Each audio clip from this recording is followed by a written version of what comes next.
que no te engañen. Déjenme aclararles una cosa.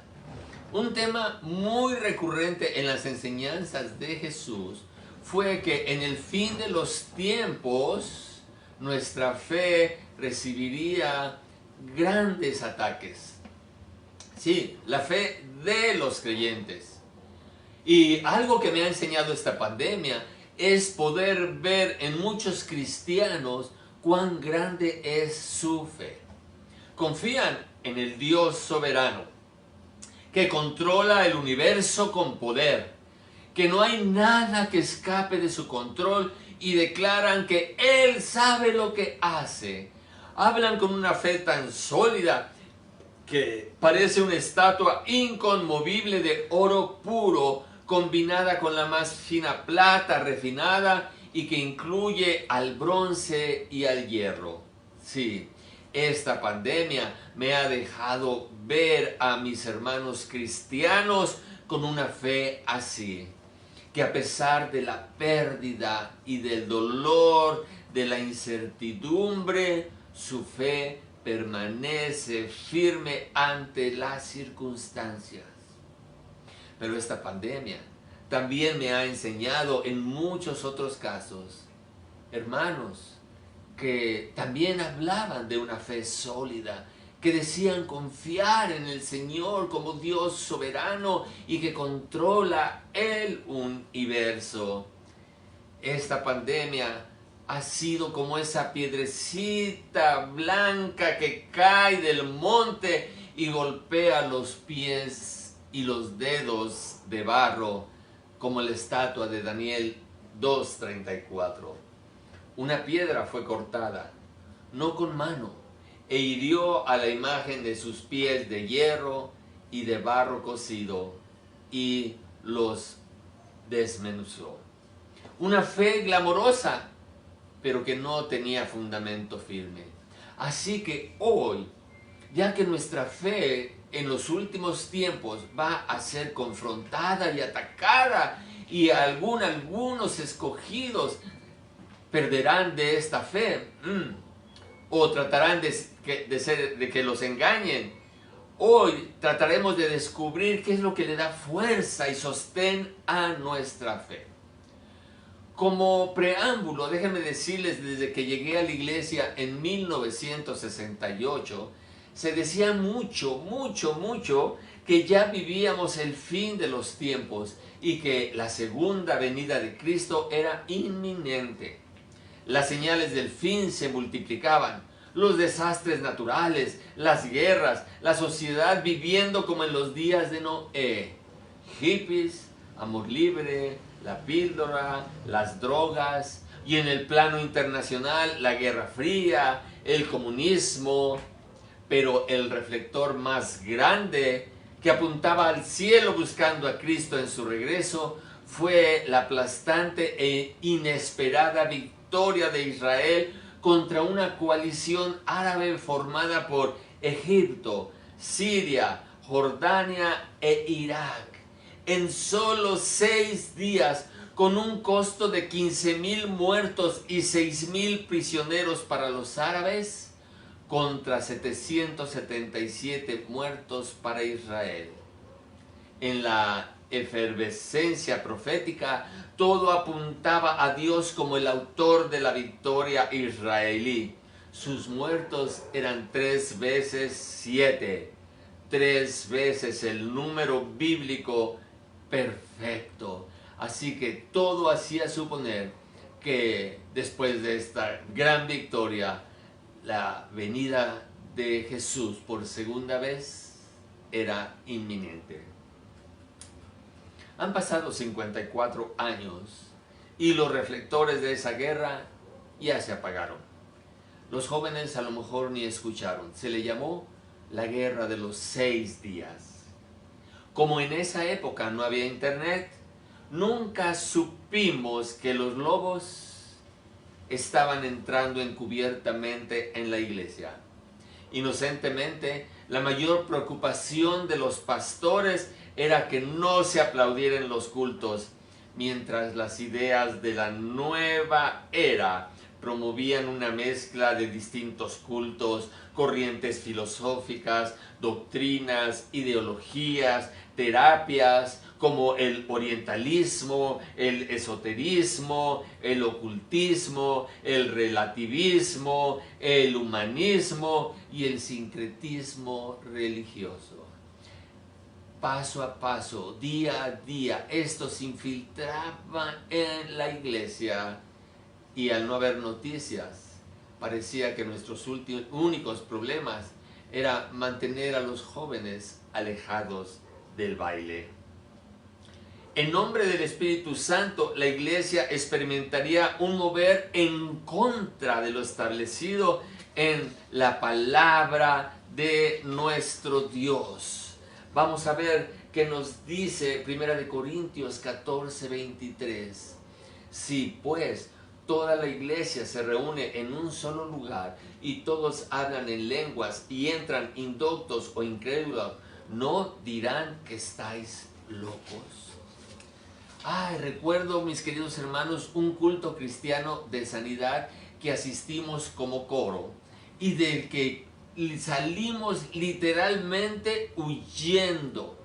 Era una mezcla de brujería, de vudú, de hechicería. Había de todo menos de Cristo y el Evangelio. No hubo una sola palabra a favor del Evangelio, presentándonos un solo versículo. Pero la gente fue invitada a subir al podio. Era en un teatro en México, en Tlatelolco, y la gente subía y le pasaban hierbas y cosas. Hagan de cuenta que estábamos en un culto de hechicería o de limpia, no sé cómo se diga. Así que de todo había, menos de la predicación del Evangelio. Esto, como ya vimos el domingo, es acusar al Espíritu Santo de promover la desobediencia a la palabra que Él mismo inspiró. En esa época, nunca nos imaginamos los alcances que tendrían estas prácticas en la iglesia cristiana. Pensamos que desaparecerían fácilmente, que no sobrevivirían porque los cristianos de fe y de compromiso que leen la palabra desecharían estas prácticas paganas. En mi mente siempre imaginé al comunismo como el causante de la gran apostasía de la iglesia con su doctrina política y social. El comunismo, según yo, haría que cientos de miles de cristianos de todo el mundo renunciaran a su fe. Yo no entendía que la apostasía surgiría en los mismos cristianos. Así que, cuando Pablo se despide de la iglesia de Mileto, Pablo, muy preocupado, les dice en Hechos 20:30, de vosotros mismos. ¿En dónde? En la iglesia. Gente que llega a la iglesia, congregantes en la iglesia cristiana. De vosotros mismos se levantarán hombres que hablen cosas perversas para arrastrar tras sí a los discípulos. Pregunta: ¿estás preparado para que tu fe sea confrontada? ¿Eres de una fe firme? Observa que algunos discípulos serán arrastrados en esta perversión de la fe. Así que Jesús nos hizo también una gran advertencia al pintarnos un cuadro muy triste de la iglesia en los días previos a su venida. Mateo 24:24. Porque se levantarán falsos cristos y falsos profetas, y harán grandes señales y prodigios, de tal manera que engañarán, si fuere posible, aún a los escogidos. Mira cómo aquí también la fe de los escogidos será confrontada, será puesta a prueba por grandes señales y prodigios que falsos cristos y falsos maestros harán en la iglesia, en el pueblo de Dios. Así que Jesús nos advierte y debemos de tener mucho cuidado con lo que leemos. Por ejemplo, en este pasaje, los mismos escogidos corren peligro de ser engañados. ¿Por qué? Por falsos cristos y falsos profetas. ¿Qué es falso? Bueno, me puse a investigar sinónimos de falso, y aquí los tienen: adulterado, fingido, simulado, ficticio, inexacto, incorrecto, amañado, fraudulento, hipócrita, mentiroso, embustero, impostor, traidor, desleal, infiel. Falsos cristos, falsos profetas que tratarán de engañar a los escogidos. El verdadero Cristo, para que tú puedas diferenciar de los falsos, el verdadero Cristo habla de entrega, amor, sacrificio y perdón de pecados. Los falsos Cristos te hablarán de felicidad, riquezas, prosperidad, y no te hablarán de los pecados. No, eso sería avergonzarte. Los profetas apuntan a Cristo. Los verdaderos profetas señalan a Cristo como la única respuesta de Dios. Los falsos profetas apuntan al hombre. ¿Qué cambio tan drástico vendrá dentro de la iglesia cristiana en los días previos a la venida del Señor? Nadie sabe cuándo será. Nadie sabe el día exacto en que Jesús regresará.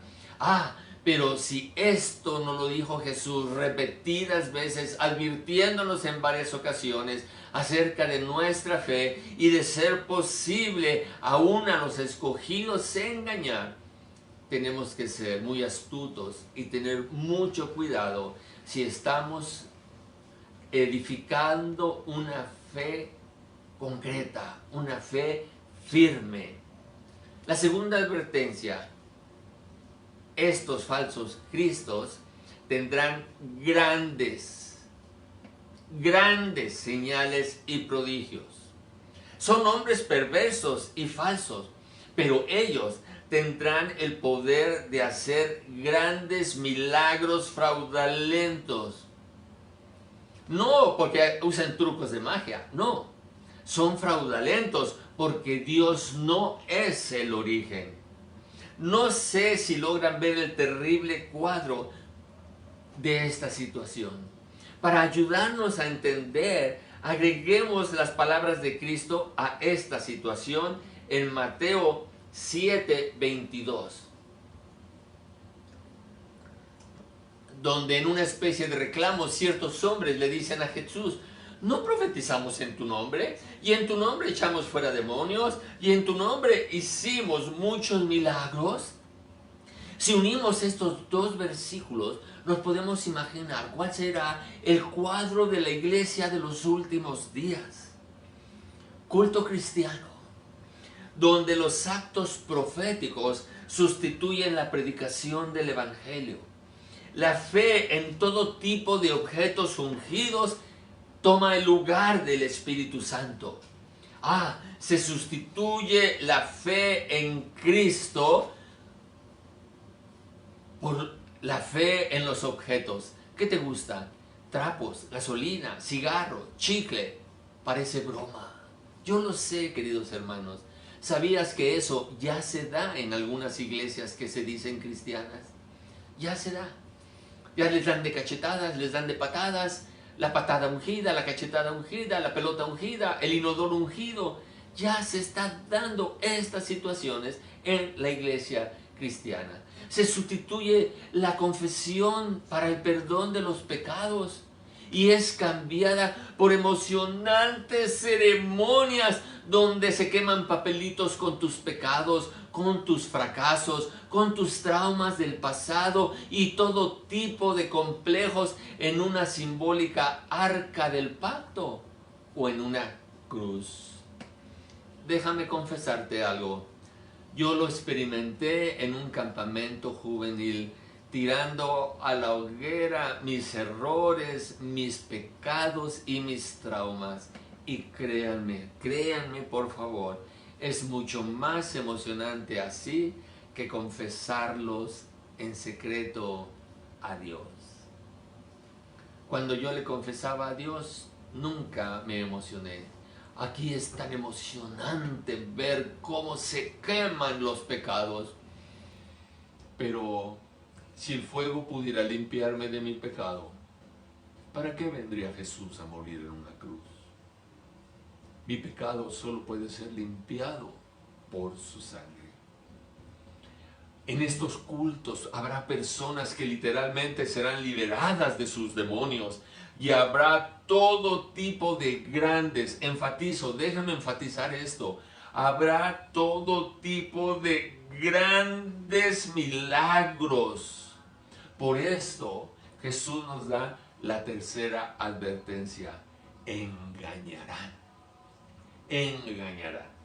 Si tú no sabes qué es engañar, mira, aquí tienes algunos sinónimos de engañar: seducir, atraer, ilusionar, engatusar, atrapar, mentir, burlar, defraudar. Ahora la pregunta sería, ¿y cómo nos engañan? Pon mucha atención. Cuando las experiencias espirituales son más importantes que la palabra escrita, te están engañando. Nunca tus emociones podrán estar por encima de la palabra de Dios. Otra manera en que nos engañan es cuando tú tienes la capacidad de decirle a Dios qué, cómo y cuándo debe de actuar. ¿Sí? Dios deja de ser Dios y se vuelve tu genio, tu ayudante, el que tú le dices qué, cómo y cuándo, y Él te obedece. También nos engañan cuando te dicen que un don del Espíritu Santo es la evidencia de tu salvación. O cuando cambian una vida piadosa por prosperidad. ¿Sabes cuándo más nos engañan? Cuando pagas por un milagro. Sí, antes se vendían indulgencias, hoy se vende la gracia. No hemos mejorado mucho, ¿verdad? En este aspecto. Seguimos siendo necios, engañados, lentos, sin comprender aún la grandeza de Dios. ¿Sabes cuándo más te engañan? Cuando tú eres el centro del Evangelio. Cuando lo importante es lo que tú quieres, cuando lo importante es lo que tú pides, cuando lo importante es establecer tu reino y no el reino de Dios. Otro engaño, cuando la fe, tu fe, te sirve para hacer realidad tus sueños. ¿Sí? Sueña, sueña, sueña. Si tienes fe, Dios te lo va a cumplir. Bueno, Jesús nos da la respuesta a cómo mantener a salvo la fe en esa terrible época de desconcierto espiritual. Cuando habrá una gran confusión, cuando aún a los escogidos van a desear engañar, cuando escucharemos tantas voces que no sabremos a quién hacerle caso. Ojo, ojo, dispone en tu corazón escuchar las palabras de Jesús de Mateo 7:21, que nos da la clave correcta. No todo el que me dice Señor, Señor entrará en el reino de los cielos, sino el que hace la voluntad de mi Padre que está en los cielos. La fe la identificamos con creer en Dios, pero ya dijimos hace pocas transmisiones que la fe es más que creer en Dios. Ya lo dijimos, es creerle a Dios. La fe es mantener tus ojos en Cristo y en su obra de redención como propósito de vida. La fe es aprender a confiar en Él aunque la higuera no florezca. Es pasar por diversas pruebas y poder decir con todo, yo me alegraré en Jehová y me gozaré en el Dios de mi salvación. La fe no es para exaltarte delante de Él. La fe es humillarse ante Él y confiar. Confiar. Confiar en su amor. Confiar en su poder. Y confiar en sus propósitos y descansar en sus brazos de amor. Sí. La fe es caminar a su lado en el valle de sombra de muerte y no temer, porque Él es tu pastor. Fe es recibir la paz de Cristo, la paz que el mundo no puede recibir ni puede entender.